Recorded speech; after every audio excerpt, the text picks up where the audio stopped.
O siya, umpisahan na natin sa pasimula. Noong nakilala niyo siya? Hindi. Para maunawaan natin ang tungkol kay Jesus, umpisahan natin sa pasimula. Ayon sa turo ng Biblia.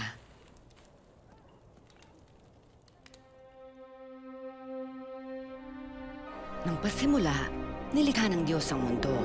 Mga halaman, hayop, ibon, at mga nilalang sa dagat.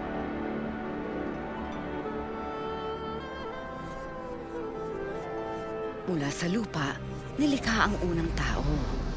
At ang kanyang ilong, hiningahan ng Diyos ng buhay. At tinawag niya siyang si Adan. Sabi ng Diyos, hindi mabuting nag-iisa siya. Bibigyan ko siya ng angkop niyang katuwang. Kaya mula sa isang tadyang ni Adan ay lumikha ang Diyos ng isang babae at kanyang pinangalanan siyang Eva.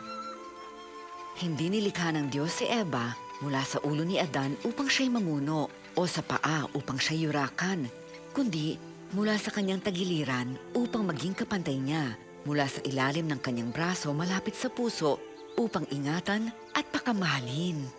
Nilikha ng Diyos ng pag-ibig ang tao upang maging kawangis niya, mamuhay na may magandang pakikipag-ugnayan sa Kanya.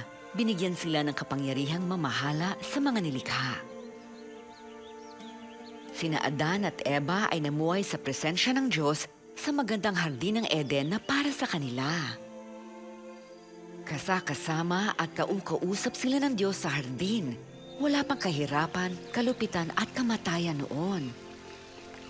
Sabi ng Diyos kay Adan, maaari kayong kumain ng bunga mula sa alinmang puno sa hardin, maliban sa bunga ng puno ng pagkakilala ng mabuti at masama.